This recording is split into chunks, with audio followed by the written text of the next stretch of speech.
we have a list of verbs in perfect forms. The next one is past perfect tense. These are used to express actions that were performed in the past. In this case, actions that occurred in the past are described with one preceding the other. While the first action is described using past perfect verb, the other is described using simple past tense.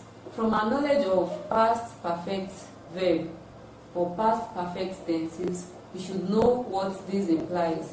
We are making use of a past perfect tense and a simple past tense to make past perfect tenses. Now, the verb add is made use of in past perfect tenses.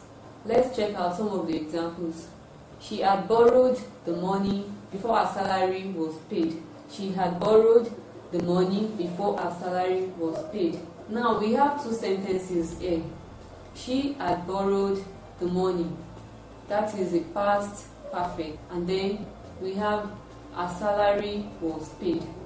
A simple past tense. I had seen the principal before I got to the school premises. You said you have delivered the message before he changed his mind. Future tenses. Future tenses express actions that are to be performed in the future or later. They are expressed through the use of will or shall. Let's see some of the examples. I will be going back to school tomorrow. We shall meet again. So generally, future tenses express actions that are to be performed in the future. It can be expressed using the verb be together with a continuous verb. That is, it is not only through the use of will and shall that we can construct a future tense. We can also construct a future tense through the use of a verb, the verb be, together with a continuous verb. And you know what the continuous verb is. Verbs that have ing behind them. Let's check some of the examples we have. She is going to leave for the United States of America next week.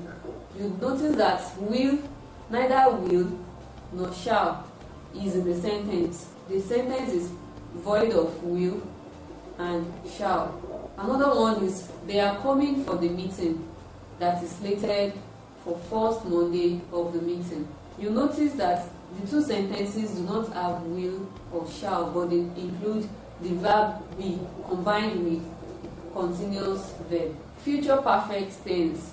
This category of tense indicates actions that are meant to have been done at a stipulated or expected point in time in the future. They indicate the specific time actions are expected to have been done in the future. Examples include, by next year April, I will have clocked 15.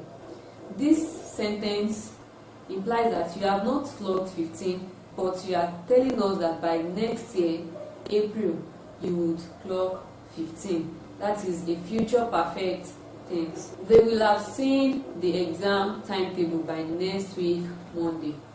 That is telling us that the timetable, the examination timetable will be out by next week Monday. It is a future perfect tense. Beatrice will have returned from camp by tomorrow. All these examples express future perfect tense. Classes of verbs. The first class of verb we'll be considering is the main verb. It is also called lexical verb.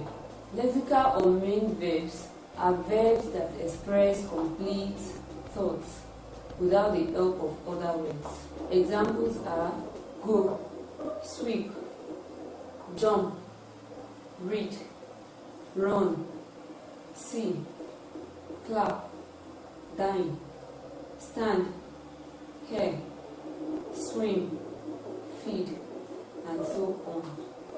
So all these examples can stand on their own without the help of other verbs to make a complete thought.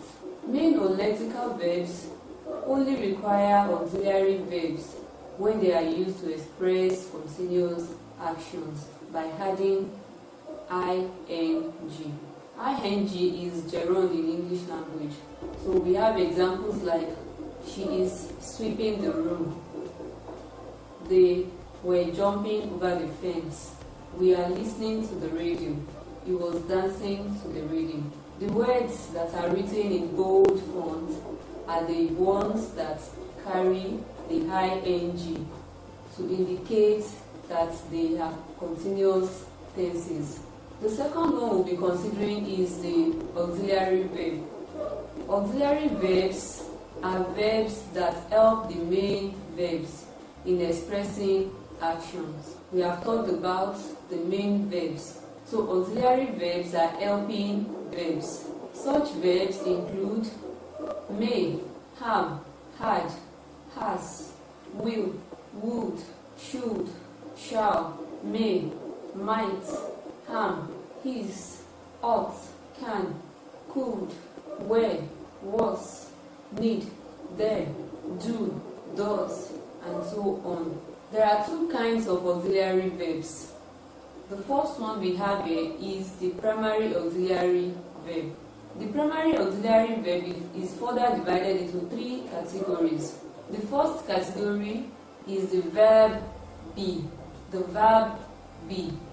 It includes ham, his, her, were, been,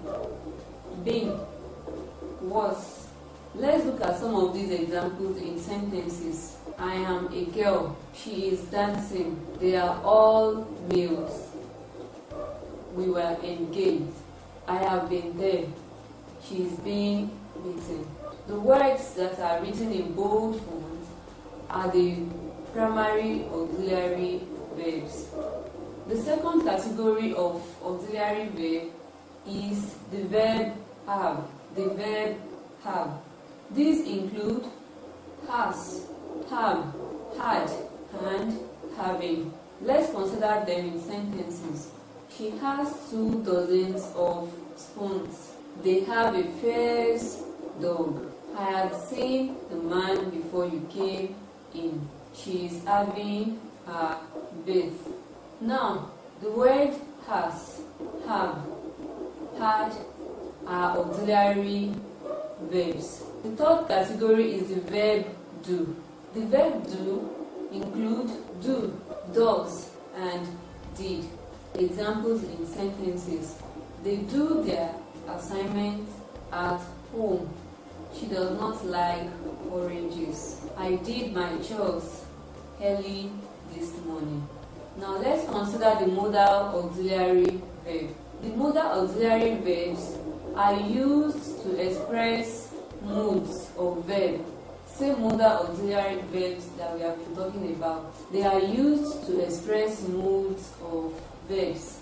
Moods such as obligation, willingness, compulsion, permission, ability, etc. They include can, could, may, might, should, shall, will, would, must. Let's consider them in sentences. I can or cannot jump over that fence. That is talking about ability. Your ability to jump over the fence. You may leave the office at 2 p.m. The may there is indicating permission. I might decide to leave my phone behind. It is indicating possibility. Could you please adjust your seat? Could there is making a request. So all these are modal auxiliary verbs that indicate moods of verbs.